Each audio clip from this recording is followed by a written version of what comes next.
Os irmãos com a paz do Senhor. Os irmãos podem se assentar.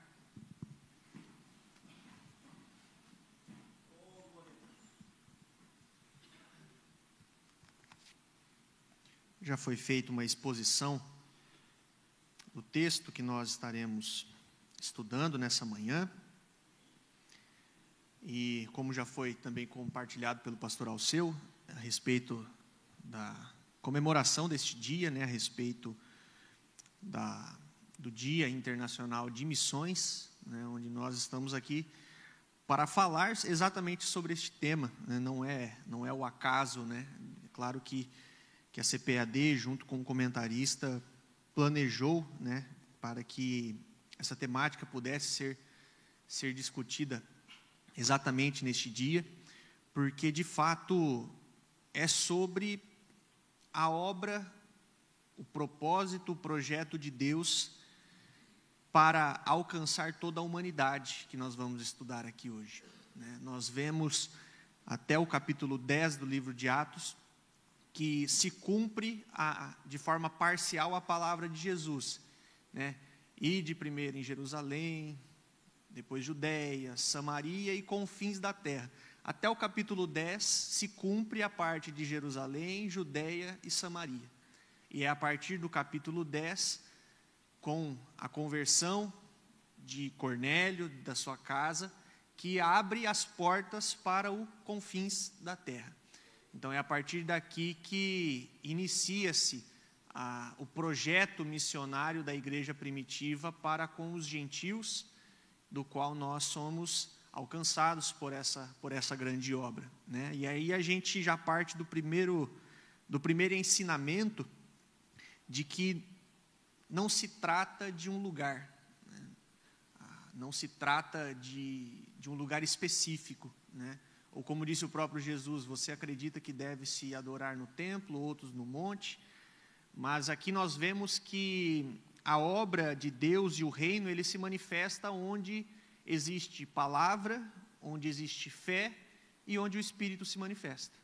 Ali há o encontro do Altíssimo com o coração para o Evangelho poder produzir o seu efeito. Então, para nós já darmos prosseguimento, considerando que o pastor Alceu já introduziu a parte da leitura bíblica também, todo esse contexto, eu gostaria de voltar para a parte da verdade prática, onde nós temos aqui basicamente o resumo do que nós falaremos. O episódio da igreja hebreia na casa do gentil Cornélio demonstra que Deus não faz acepção de pessoas. Fazer acepção de pessoas se traduz pela ideia de conceder privilégios a alguém por status, por aparência, por origem, por poder, por riqueza, por uma condição socioeconômica, Ou seja, você concede a determinados grupos de pessoas favorecimentos por conta desses fatores e não por, de fato, quem ela realmente é, que como o próprio Pedro vai falar diante de Cornélio, eu sou homem como você. Essa é a declaração que Pedro faz a Cornélio, quando Cornélio se prosta aos pés dele e fala, olha, eu sou homem como você. E essa é a realidade de todos nós aqui. Mas existem fatores externos e fatores, muitas vezes, étnicos, culturais, socioeconômicos, que fazem com que existam certos favoritismos. E nós não podemos nos afastar da realidade de que isso acontece também num ambiente religioso. Mas a verdade é que, ainda que os homens façam acepção de pessoas, Deus não faz. Então, Deus, ele é imparcial, porque ele julga sem qualquer favoritismo. Esses tempos atrás eu estava estudando para uma lição dos jovens e eu me deparei com um comentário de um pastor que para mim ele foi, de fato, assim, abriu muito a minha mente para entender o propósito que Deus tinha quanto à salvação. Porque todos nós aqui temos uma história diferente a respeito da salvação, a respeito do Evangelho, a respeito de como conheceu a Cristo, como chegou até aqui hoje. Eu, por exemplo, nasci, cresci, me criei dentro da igreja. Outros conheceram Jesus na caminhada, antes de passar por outras experiências que o mundo proporcionou. Então, se nós formos considerar que o Evangelho ou a salvação fosse por méritos, muito provavelmente quem nasceu na igreja teria muito mais condições de ser salvo do que aquele que nasce, por exemplo, numa família devota de outra religião, religião de matriz africana ou muçulmana, por exemplo.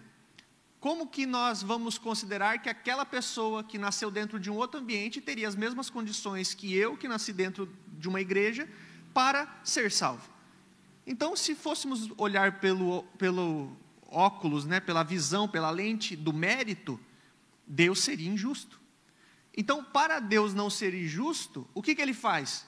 Ele coloca todo mundo sobre a linha do pecado. E é isso que Paulo fala: todos pecaram. Porque a forma de Deus manifestar a sua justiça é considerar todos pecadores. Então, independente de onde eu nasci, de quem eu sou filho, onde eu me criei, o poder aquisitivo que eu tenho, a minha formação, todos somos pecadores. E aí o mérito, ele sai de nós e o mérito passa para Jesus, que foi quem assumiu, em nosso lugar, substituiu o preço que nós deveríamos pagar. Então, quando nós olhamos para essa expressão, Deus não faz acepção de pessoas, é que no olhar de Deus não existe parcialidade. Deus é um juiz imparcial. Ele julga sem qualquer favoritismo. Como diz lá em Romanos 2:6 e também em 1 Pedro 1:17, Ele retribui a cada um segundo as suas obras. Então, essa é a mensagem que nós precisamos entender. Deus não tem favoritismo diante de Deus. Então, como Ele é um juiz que julga de forma imparcial, primeiro, todos pecaram, mas Ele oferece a salvação a todos. Então, o acesso para a salvação não depende de etnia, não depende de sobrenome, não depende de poder aquisitivo. O acesso à salvação é para todo aquele que nele crê, como diz Pedro, para Cornélio: todo aquele que nele crê recebe a remissão dos pecados. Então a salvação é para todos. Para nós podermos entrar já nesse primeiro tópico, que fala sobre a revelação de Deus aos gentios. E aqui nós vamos ter uma exposição a respeito da visão de Cornélio. E a visão de Cornélio, ela é impactante no primeiro momento, porque Cornélio, ele não é judeu, E aí a gente até consegue entender o agir de Deus antes de qualquer ação humana. Aqui nesse texto nós vemos muito claro que Deus, ele já está trabalhando antes que qualquer um dos discípulos estivesse pensando em iniciar a obra missionária sobre os gentios. Onde que está Cornélio? Cornélio, ele está em Cesareia Marítima. E Cesareia Marítima, ela é a capital romana na Judeia. Então, ela representa a sede do poder do Império Romano naquele lugar. O Cornélio, que é um estrangeiro, ele é literalmente um representante do Império em terra judaica. Então, assim, Deus, ele começa o trabalho missionário no centro do poder gentílico. Ou seja, ele começa naquele que representava, de fato, ele era o representante máximo naquela região dos gentios, do Império Romano.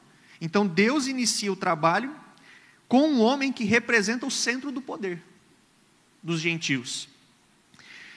O texto também fala que ele era um centurião da corte italiana, mas temente a Deus. Se puder deixar reproduzido, capítulo 10, verso 1, que nós vamos daí prosseguindo. Então, ele morava em Cesareia, um homem de nome Cornélio, centurião da corte chamada italiana. Prossiga. Piedoso e temente a Deus. Então, aqui nós já vamos perceber pelo prosseguimento do texto, que ele era um simpatizante da religião judaica, mas como muitos estudiosos vão pontuar, ele não era um prosélito, ou seja, ele não era ainda um gentil convertido ao judaísmo, né, como que se fosse, ele ainda não tinha passado pelas leis, né, pelo ritual, como seria o caso da circuncisão, para ser considerado um prosélito do judaísmo. Mas ele era um gentil simpatizante, por quê? Porque ele era temente a Deus. Ele cumpria, de certa forma, os períodos de oração, ele dava esmolas, ou seja, ele realizava obras que condiziam como quem simpatiza com o Deus do judaísmo, mas ele mesmo ainda não era um convertido ao judaísmo. E o texto vai falar, né, prosseguindo ali no versículo 3, que ele fazia muitas orações, que ele dava esmolas, e em um determinado momento, né, existe o testemunho do próprio Lucas, aqui no livro de Atos, que estando ele orando, ou nas suas orações e esmolas que ele fazia, essas orações e esmolas, elas, de certa forma, eram recebidas por Deus. O verso 4, que vai dizer, o anjo se aproximou e fixando nele os olhos, disse, as tuas orações e as tuas esmolas subiram para a memória diante de Deus. Então, Deus, ele observa e ele responde à devoção de Cornélio. Então, e isso é muito interessante, porque antes mesmo dos discípulos estarem pensando sobre alcançar os gentios, antes mesmo de qualquer ação humana, de pregar o evangelho àquele homem ele já tinha uma devoção que agradava a Deus. Então Deus, muito antes dele ser considerado alguém salvo, porque ainda não conhecia Jesus, mas ele já tinha uma vida de devoção que agradava a Deus, ou seja, Deus está observando, mas Deus também responde à devoção de Cornélio, porque ele concede uma visão, de um anjo que chega até ele, se manifesta até ele, e esse anjo vai, de certa forma, responder à sede que Cornélio tinha. Então isso é muito interessante, porque o Cornélio, ele revela que ele tem sede de Deus, e Deus responde àqueles que têm sede.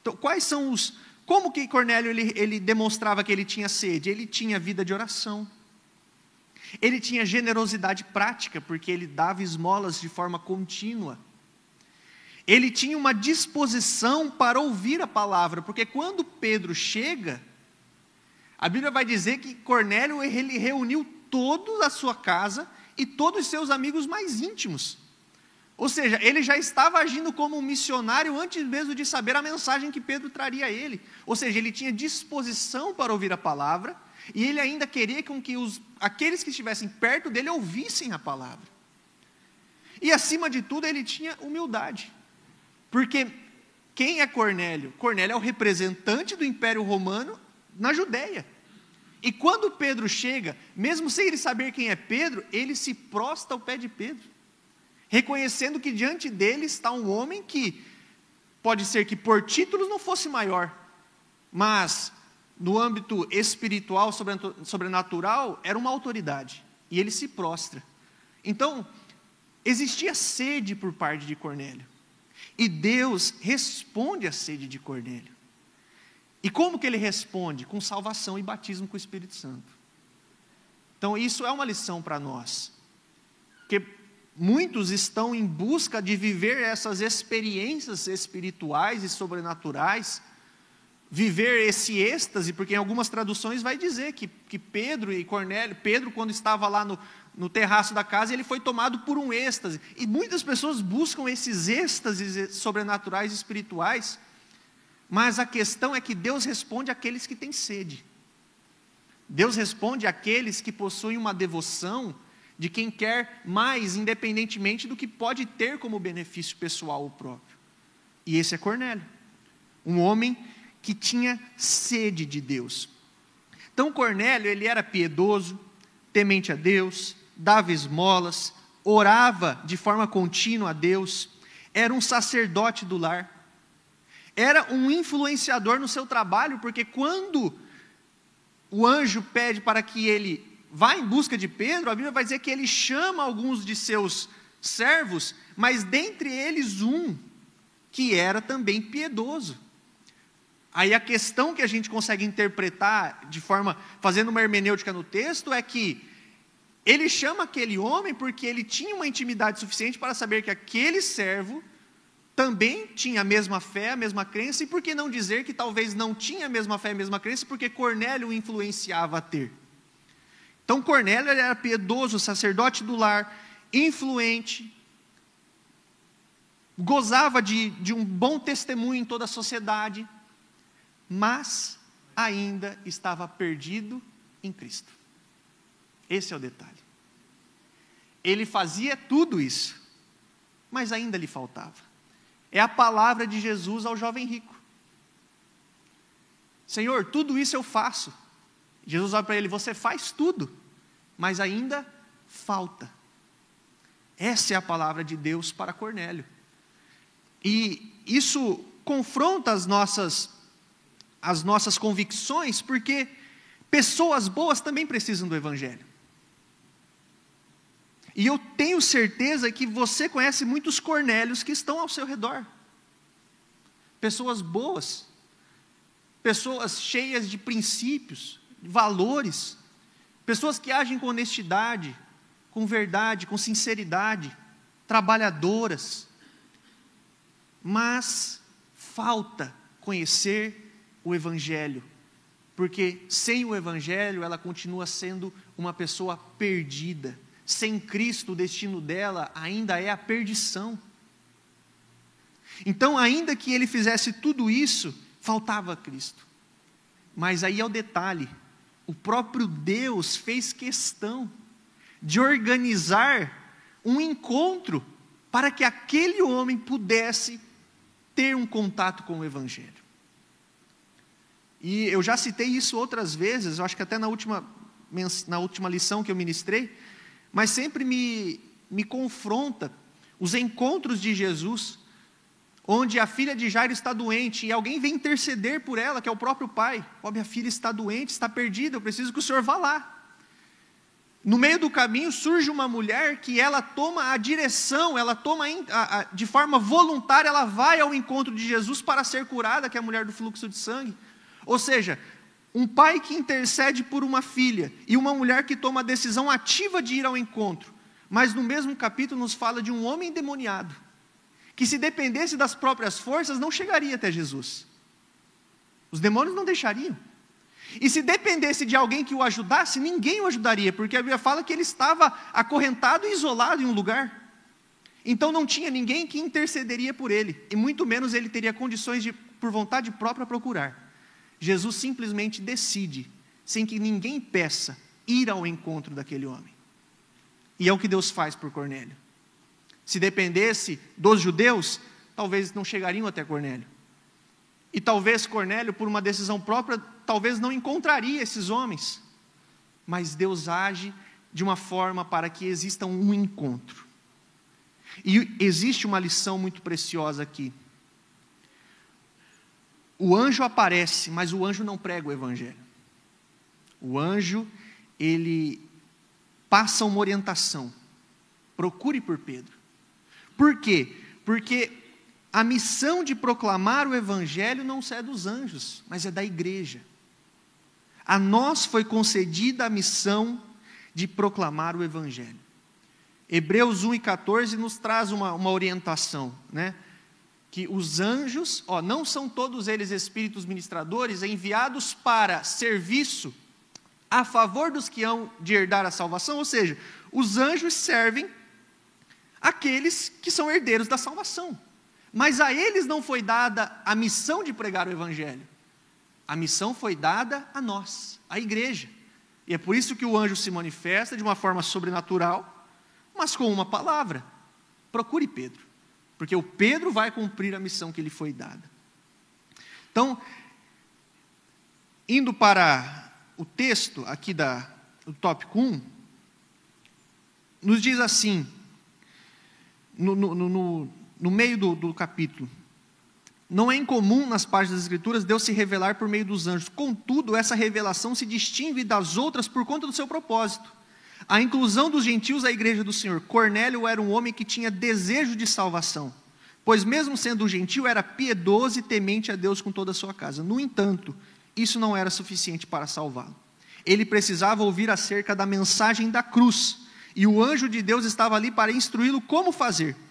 Não sendo a pregação do evangelho missão para um anjo, Cornélio foi instruído a chamar o apóstolo Pedro para fazer isso.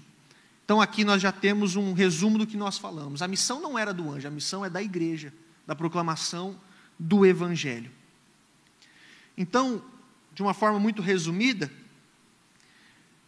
precisamos ter essa compreensão de que existem Cornélios à nossa volta, pessoas boas, mas que precisam conhecer a Cristo. E a missão não é de um anjo do céu que aparece a eles, a missão é minha e tua, de falar a estes Cornélios a respeito de Cristo. Agora, antes mesmo de nós chegarmos a eles, a lição que nós tiramos do texto é que Deus já está agindo. Antes mesmo de Pedro chegar até Cornélio, Deus já estava agindo em Cornélio. E isso precisa ser algo que nós precisamos ter em mente, porque às vezes nós temos o medo, o receio, de nos achegarmos em alguém que é próximo e falar sobre Cristo. E se está vindo este desejo missionário por pregar o evangelho, tenha convicção de que antes mesmo de você chegar, Deus já está agindo no coração daquela pessoa. Deus já está trabalhando naquela vida. Essa é a lição que nós tiramos dessa visão de Cornélio. O subtópico 2 vai falar sobre a experiência espiritual de Pedro. Sim, por favor. Tem um microfone?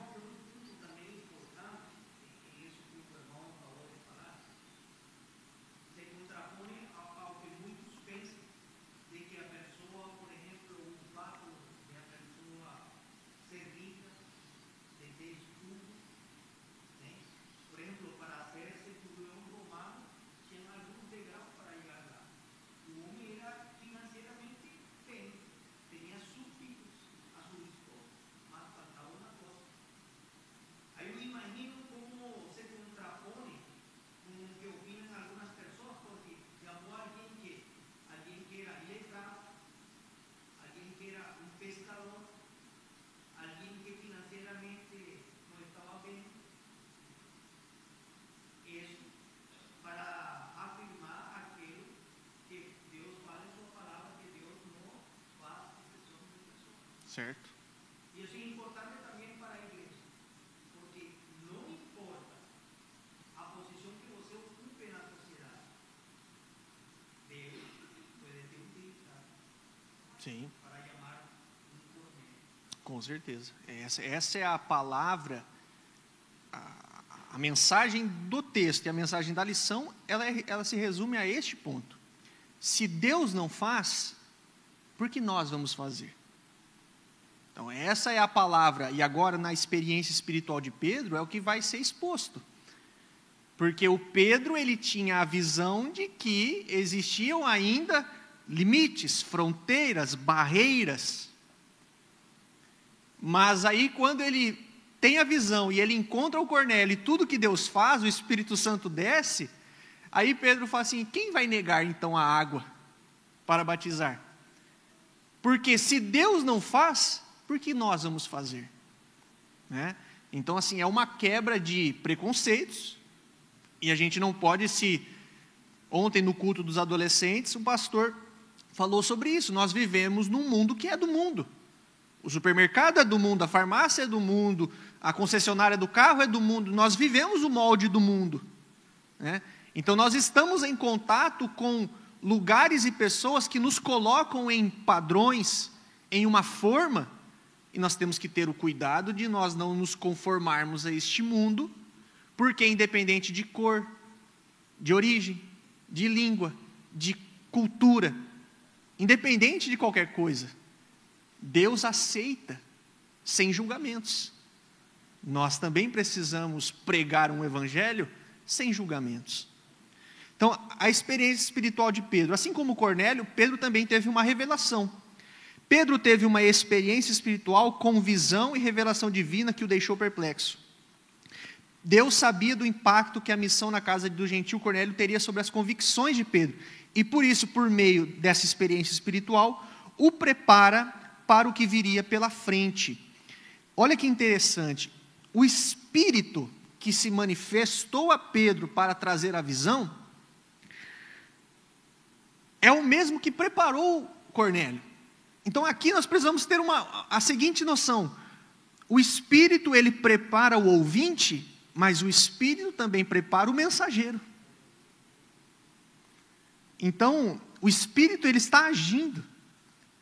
E qual que é a direção do Espírito? Né? A gente vê lá em Atos capítulo 10, versículo 19 e 20, que quando vai trazer o relato, né, que aparece: o Espírito lhe disse.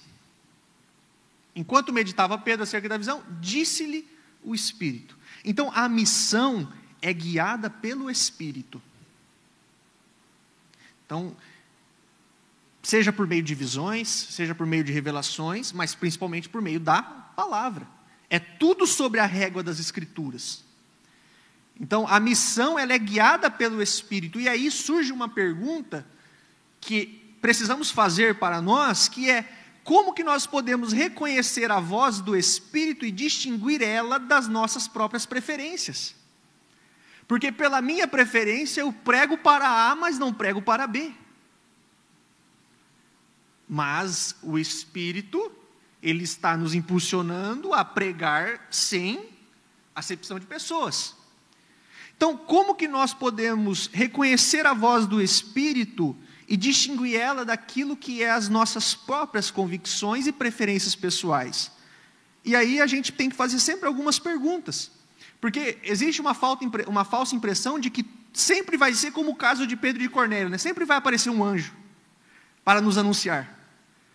E não, o Espírito ele está agindo em nossos corações, na nossa mente. Às vezes aquele pensamento que vem e você fica, né, duvidoso: será que é da carne ou será que é do Espírito? Nós sempre temos que fazer a pergunta: isso exalta Cristo ou exalta a mim mesmo? Porque se isso exalta Cristo, é do Espírito, não é da carne. Isso me leva a servir? Isso me leva a perder privilégios? Ou apenas confirma aquilo que eu já queria? Porque se confirma aquilo que você já queria, é a tua carne te colocando para um lado. Agora, se te impulsiona a perder aquilo que você não gostaria de perder, é o Espírito muitas vezes nos impulsionando à renúncia, à confrontação. E aí surge sempre a pergunta: nós estamos dispostos a obedecer a qualquer custo? Porque o Espírito, ele provoca, como diz a própria lição, as convicções do Pedro. E o Espírito provoca as nossas convicções. Então, a pergunta é: estamos dispostos a obedecer, mesmo que nos custe algo? Mesmo que tenhamos que perder algo? Agora, sobre Pedro, fazendo uma exegese e um contexto da história. Pedro está em Jope. E Jope invoca Jonas, né?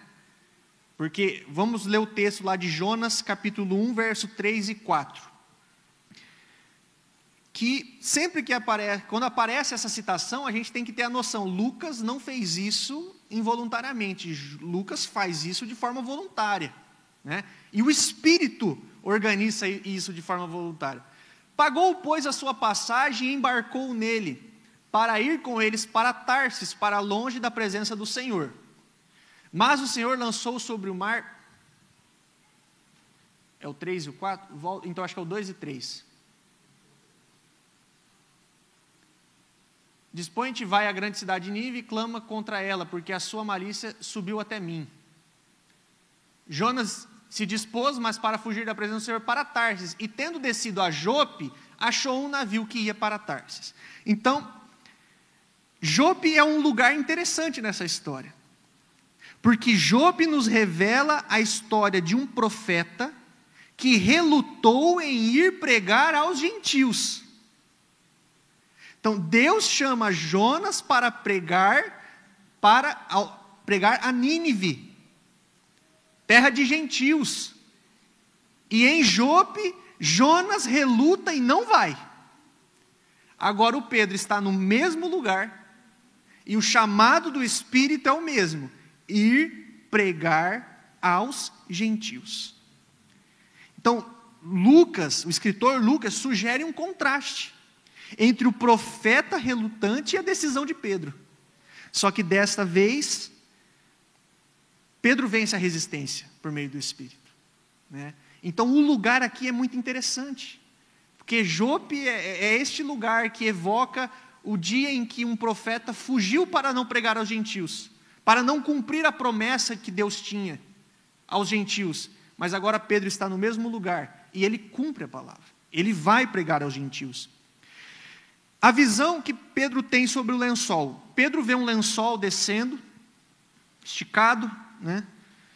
E existem muitas pessoas que vão fazer, né, interpretações até mesmo sobre os detalhes, as 4 pontas dos lençóis, que representam os 4 cantos da terra e tudo mais.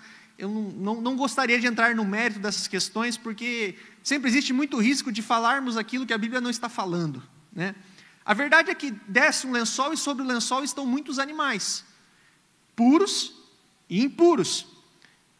E aí, né, para quem tiver sempre o interesse, né, as leis a respeito da alimentação estão no livro de Levítico. E as leis alimentares, elas serviam para um propósito. Levítico capítulo 20, verso 24 ao 26. Mas a vós outros vos tenho dito: em herança possuireis a sua terra, e eu vou-la darei para a possuirdes, terra que mana leite e mel. Eu sou o Senhor vosso Deus, que vos separei dos povos. Farei, pois, distinção entre os animais limpos e os imundos, entre as aves imundas e as limpas. Não vos façais abomináveis por causa dos animais, ou das aves, ou de tudo que se arrasta sobre a terra, as quais coisas apartei de vós, para tê-las por imundas. Verso 26, ser-me-eis santos, porque eu, o Senhor, sou santo, e separei-vos dos povos para serdes meu. Ou seja, as leis alimentares serviam para separar Israel das outras nações. Então as leis alimentares vinham com o objetivo de criar barreira, de criar limites, e separar: vocês são santos porque vocês são diferentes até mesmo no que comem. Mas agora Deus está abolindo essas leis. Qual que é a palavra? Desce o lençol e o Espírito fala: mata e come. E aí Pedro diz: Senhor, mas eu nunca, em toda a minha vida, nem sequer coloquei sobre a minha boca animal, comum ou imundo. Mas aí a palavra que vem é: não torne impuro aquilo que Deus purificou. Pedro entende que não é sobre alimentos, porque logo em seguida chegam a ele os servos de Cornélio. Então Deus não está falando sobre alimentos, Deus está falando sobre pessoas. Mas a mensagem que fica é: as leis alimentares faziam distinção entre judeus e gentios, mas agora Deus supera essa distinção cerimonial, para dizer: existe agora comunhão entre judeus e gentios. Então agora eu não faço acepção, porque existe comunhão por meio de Cristo, não existe mais divisão. Então Pedro, ele faz a interpretação correta, até mesmo porque ele explica que essa interpretação, Atos capítulo 10, versículo 28. Vós bem sabeis que é proibido a um judeu ajuntar-se ou mesmo aproximar-se de alguém de outra raça. Pedro dizendo: mas Deus me demonstrou que a nenhum homem considerasse comum ou imundo. Ou seja, Pedro interpretou, não era sobre alimentos, era sobre pessoas. Então, aqui, como que nós podemos aplicar isso para a nossa realidade? A visão de Pedro para os nossos dias, ela não relativiza a santidade moral. Ou seja, ela não relativiza a santidade e o compromisso à renúncia que nós temos. mas ela derruba barreiras. O que isso significa? Chamamos pecado de pecado, mas nós chamamos pessoas ao arrependimento com compaixão. Esse é o ponto central. O nosso comprometimento é pregar uma palavra de arrependimento com compaixão e acolhimento. Vinde como estais, mas não permaneça como estais. Por quê? Porque aqui a visão não é para relativizar santidade. Deus não está dizendo que agora não existem essas barreiras, porque agora tudo é permitido. Deus está dizendo assim, olha, eu aceitei Cornélio já, tal como ele está. Mas agora vai lá e pregue. E qual é a palavra de Pedro? Arrependimento. Então, a mensagem do arrependimento, ela nunca pode sair da igreja. A proclamação do evangelho é a proclamação do arrependimento. Agora, ao mesmo tempo que nós chamamos pessoas ao arrependimento, com compaixão, com acolhimento, nós também precisamos chamar pecado de pecado.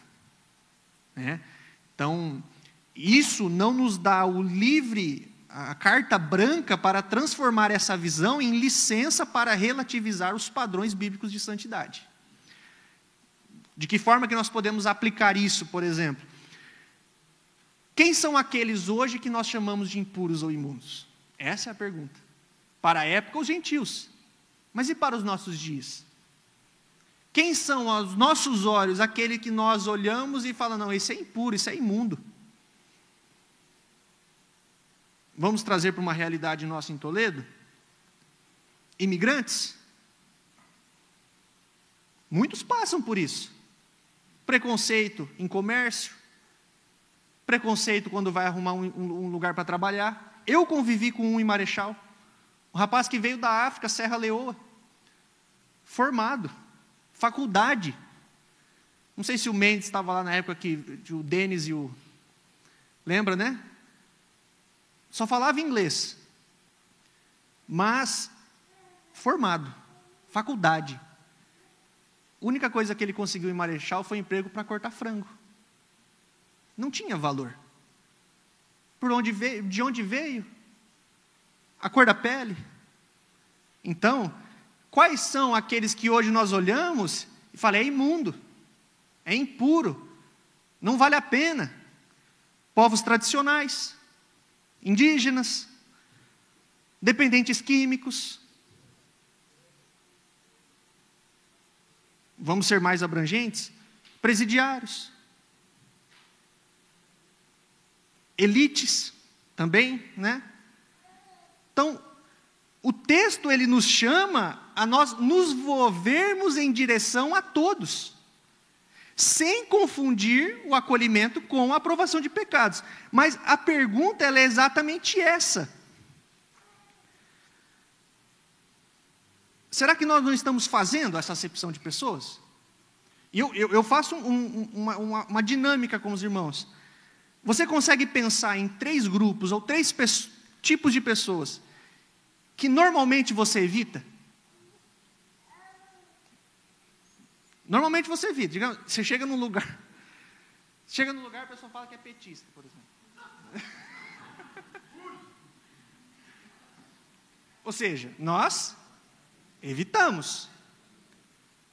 Agora, se isso acontece, se existem, você consegue qualificar 3 grupos de pessoas que você reputa por impura ou imunda, a tua oração deve ser a mesma que o Espírito falou. Senhor, eu não quero chamar de impuro o que o Senhor purificou. Independente das escolhas, da ideologia, independente do que aquela pessoa pensa a respeito da vida dela. No olhar de Pedro, o Cornélio era um igual, que não valia a pena. Pode.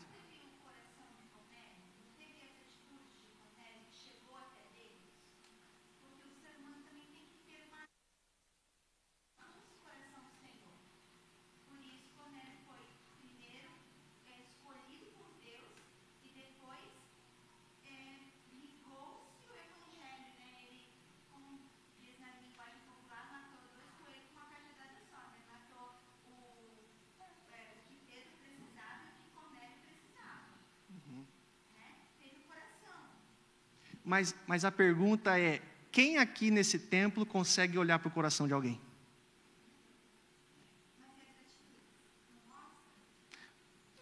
Então, mas a questão, irmã, é assim, eu não discordo, não discordo, mas ninguém aqui tem condição de olhar para o coração de ninguém. Eu posso olhar para as atitudes, mas Deus conhece o coração. E assim, se nós formos considerar atitudes por atitudes, quem de nós seríamos dignos? Então assim, quando a Bíblia fala que as suas orações e esmolas subiram até Deus, não está dizendo que por conta das ações e méritos de Cornélio, ele se tornou aceitável. Mas ele se tornou bem-vindo à presença de Deus. Não aceitável, mas bem-vindo. Porque ser aceitável diante de Deus, ninguém é. Até assim, é uma visão que a gente precisa muitas vezes quebrar a respeito da Santa Ceia, porque a Bíblia fala, quem come e bebe indignamente. Todo mundo é indigno de comer e beber. Não existe nada que eu possa fazer para me tornar digno de tocar no corpo e no sangue de Cristo. No símbolo do corpo e do sangue. Então assim, a gente, igual eu falei, não discordo, porque não é sobre eu dizer se merece ou não merece. É sobre eu cumprir a ordem. Entendeu? Então assim, é difícil para nós. Quando eu faço essa reflexão, eu não falo de algo que o Lucas faz e que os irmãos devem fazer porque eu sou o exemplo. Eu também tenho grupos de pessoas que na minha mente são impuras e não merecem. Mas aí a palavra vem, se Deus tornou puro, não torne você impuro. Né? Então, confrontou as convicções de Pedro, confronta as nossas também. Mas é a realidade. Né? Diga, meu querido. Eu acredito que uma mensagem clara é o seguinte: independente da pessoa não está em Cristo, precisa escutar ele. Sim. Porque é importante para a salvação, independente do que ele faça. Um negócio interessante que uno se puede basar ahí, hermano, es que a veces, como o irmão falou, a veces você não tem, digamos assim, por ejemplo, as pessoas que trabalham eu uso médico, por exemplo, tem algumas pessoas que têm medo de sangue, não entram no hospital. Como elas fazem então? Apoia a missão, porque tem pessoas que você pode identificar que são chamadas para isso. Sim. E você pode apoiar a missão dele para que a palavra seja levada. Certo.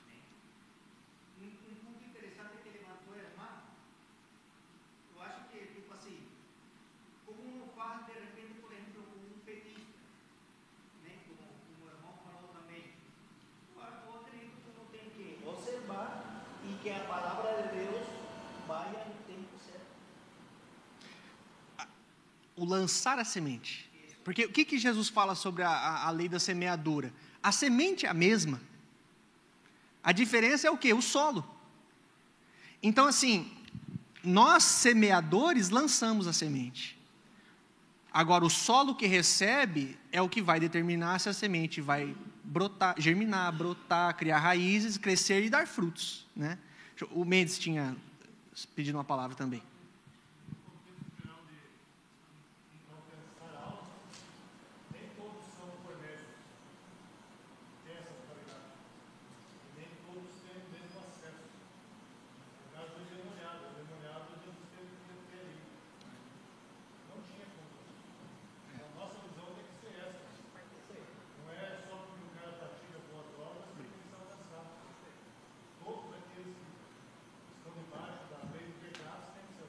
Exato. A palavra que o Mendes falou, não sei se todos ouviram, é que o Cornélio, ele é um, nem todos são Cornélios.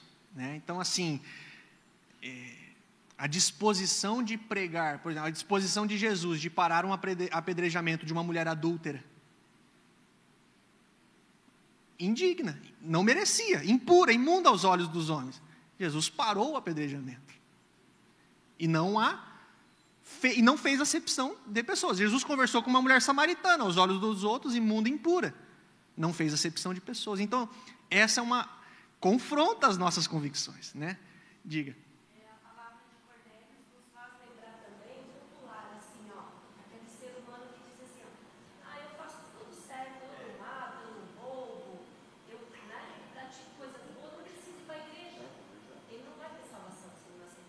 Sim. Perfeito. Perfeito. É a condição dele. Para a gente prosseguir, o tópico 3 vai falar sobre a urgência da pregação do Evangelho. E aí a gente cai exatamente nessa conversa que a gente está tendo aqui.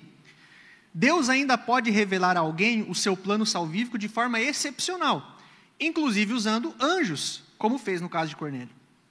Contudo, essa não é a maneira usual do Senhor trabalhar. A partir da verdade bíblica de que Deus quer salvar a todos, a igreja deve levar adiante a grandiosa missão de pregar o Evangelho a toda criatura. E aqui, enquanto eu estava estudando, eu me deparei com a citação de uma missionária. Não sei quantos já ouviram falar da história da missionária Sophie Miller.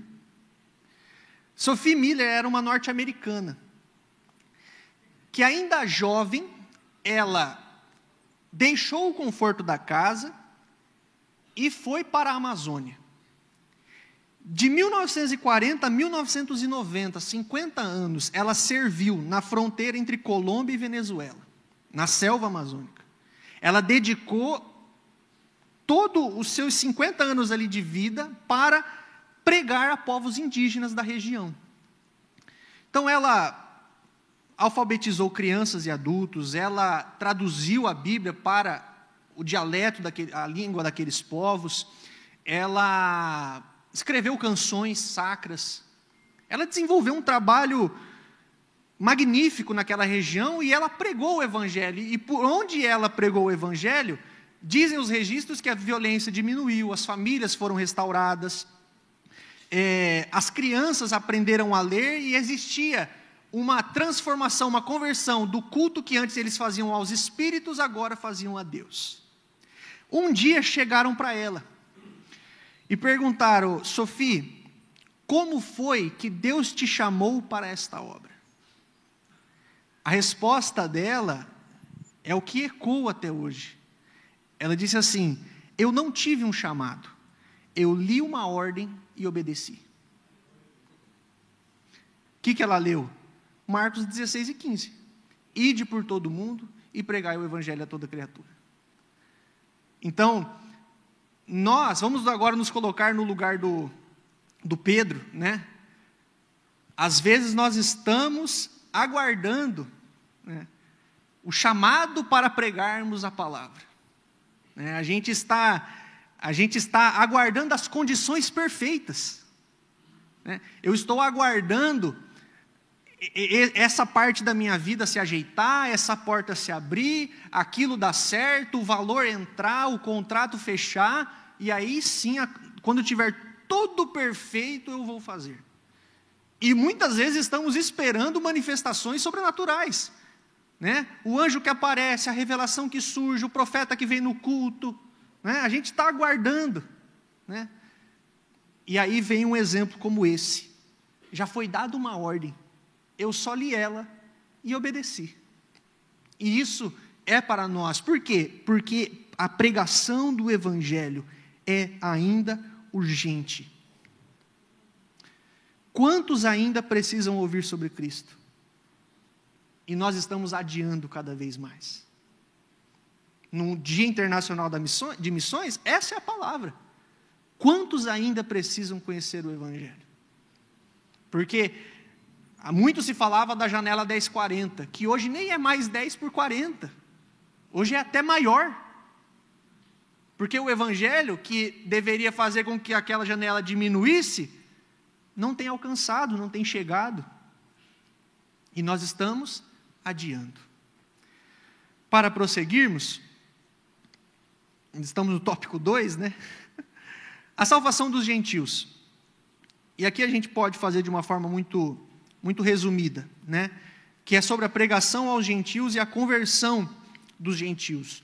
Atos capítulo 10, ele marca essa abertura explícita da missão aos gentios, né? E Pedro recebeu a missão de pregar para Cornélio e sua casa, e sua pregação é totalmente cristocêntrica, sempre apontando para a cruz de Cristo. Assim podemos perceber alguns eixos principais de sua mensagem percorrida. Primeiramente, Deus ama a todos. Todas as pessoas, quer judeus, quer gentios, são objetos do amor de Deus. Em segundo lugar, Deus quer salvar a todos. Deus não somente ama, mas quer salvar a todos. Pedro agora reconhece que a salvação não é apenas para os judeus que guardam a lei, mas também para todo aquele que em qualquer nação o teme. E em terceiro lugar, Cristo é o Senhor de todos.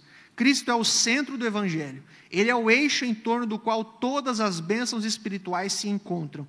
Estar em Cristo é estar salvo. Não estar em Cristo é não estar salvo. Então, Pedro ele vai fazer uma exposição, né, o querigma de Pedro que dizem, né, a estrutura da pregação de Pedro, que ela é perfeita. Por quê? Primeiro, ele vai falar sobre a imparcialidade divina. Capítulo 10, verso 34 e 35.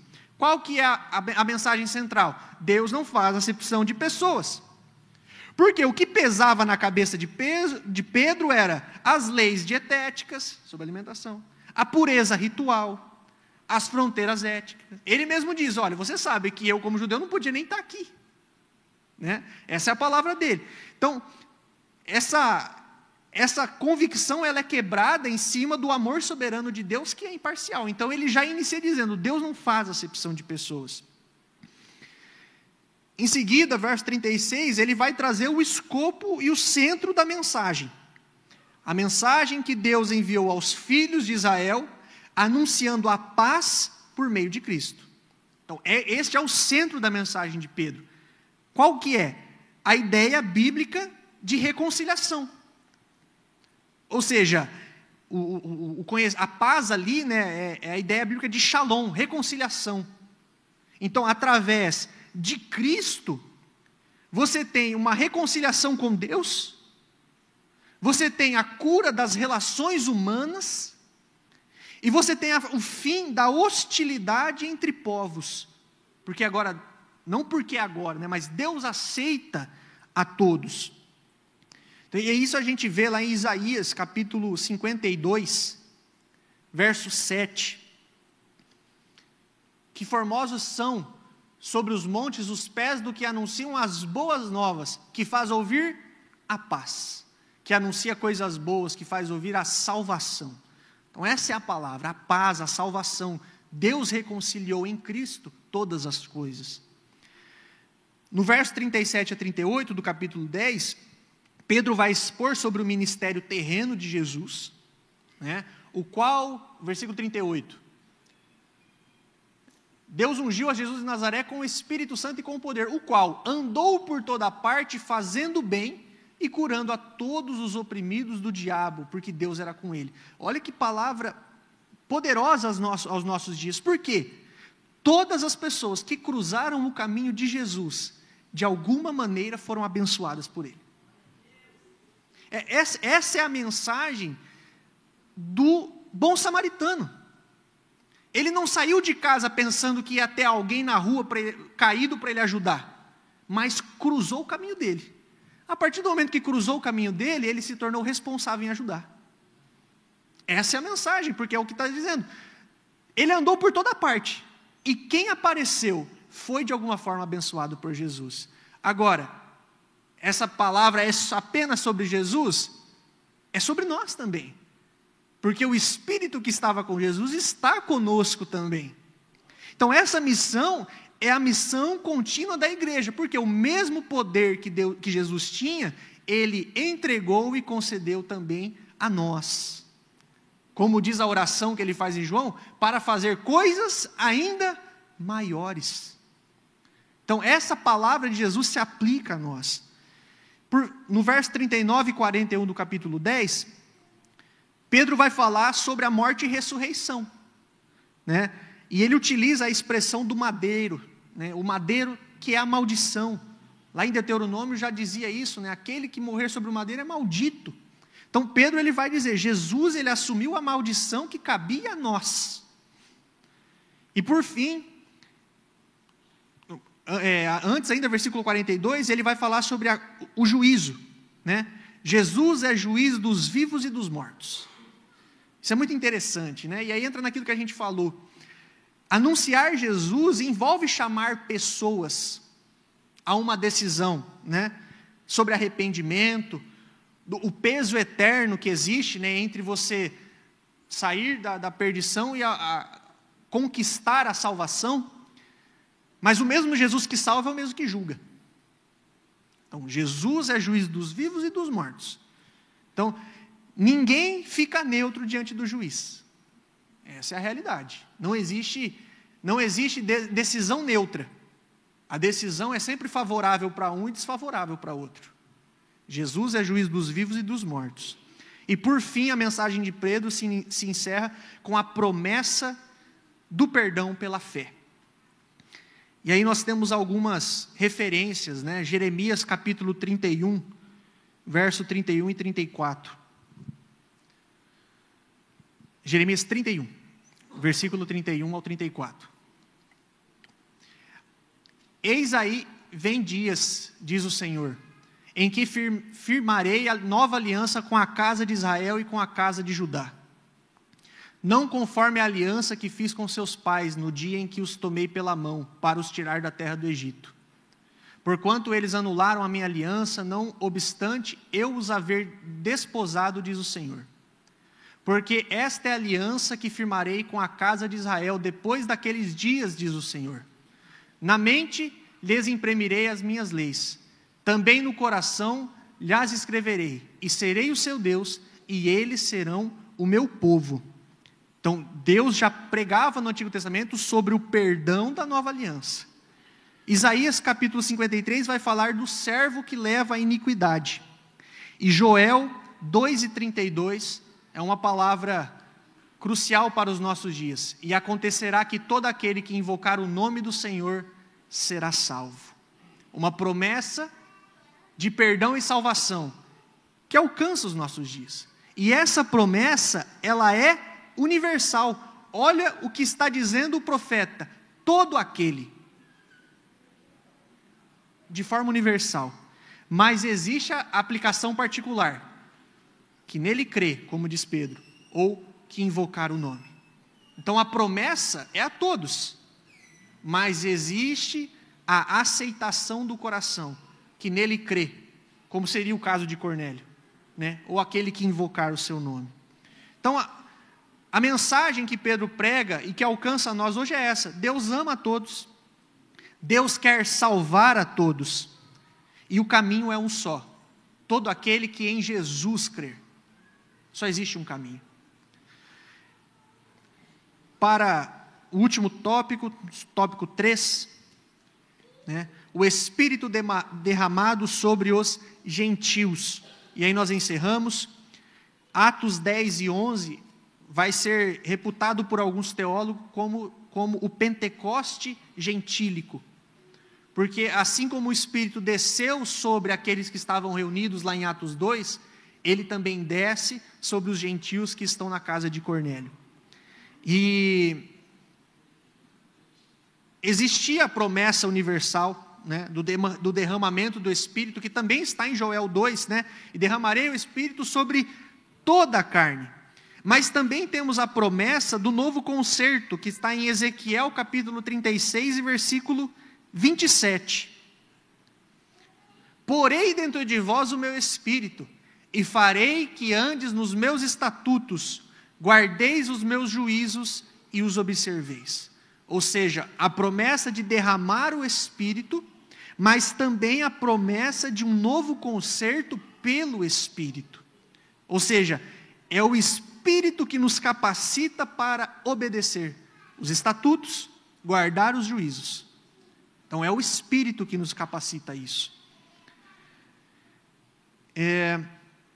O Espírito que foi recebido, né, que é o subtópico 2, como vimos, logo após os gentios terem recebido a palavra de Deus, isto é, se convertido à fé cristã, o Espírito Santo foi derramado sobre os crentes gentios da Cesareia. E os fiéis que eram da circuncisão, todos quanto tinham vindo com Pedro, maravilharam-se de que o dom do Espírito Santo se derramasse também sobre os gentios. E esse derramamento do Espírito veio acompanhado pela evidência física do falar em outras línguas e expressões de louvor, que aparece aqui como um padrão já aceito pela comunidade cristã, porque os ouviram falar em línguas e magnificar a Deus. Capítulo 10 de Atos e versículo 46. Então, nós não vamos ter tempo para entrar na parte exegética desse texto, mas nós temos aqui a evidência física, ou a primeira evidência física do batismo com o Espírito Santo, né?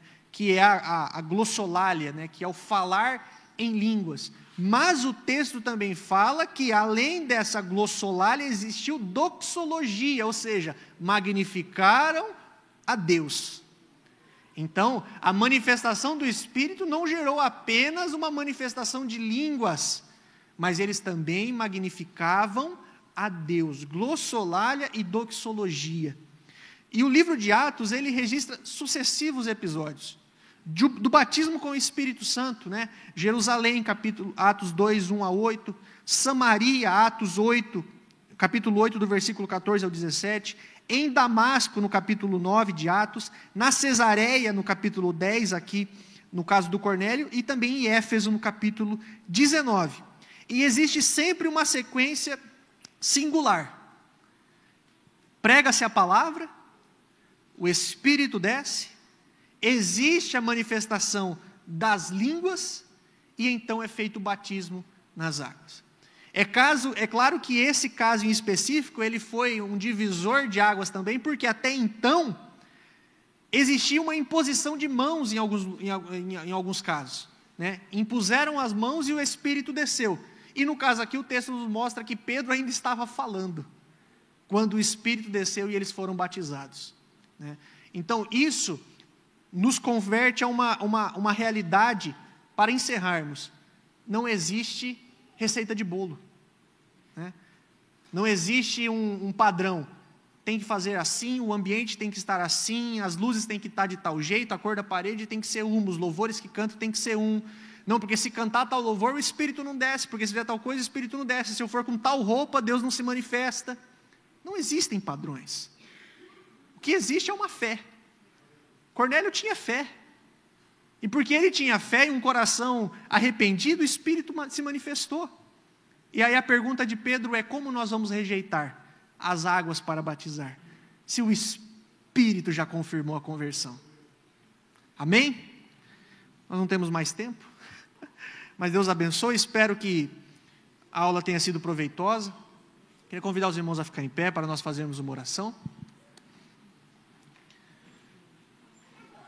Querido Senhor, obrigado por essa manhã, obrigado pela Escola Bíblica Dominical. Nossa oração de agradecimento, ó Deus, pela vida de cada professor e cada aluno que pôde estar aqui nesta manhã, e por este culto especial que o Senhor preparou para nós, onde podemos estudar a sua palavra, aprender com ela. E o meu desejo, Pai, é que o Espírito Santo, o mesmo Espírito que desceu sobre aqueles que estavam reunidos lá em Atos 2, o mesmo Espírito que desceu sobre a vida de Cornélio e toda a sua casa, seja também o Espírito que age em nossos corações, o Espírito que nos dá visões, o Espírito que nos revela, o Espírito que nos orienta, que nos guia, mas que nós também, Pai, a despeito de qualquer manifestação sobrenatural, que nós possamos ler a sua palavra e obedecer ela, porque a obra é urgente.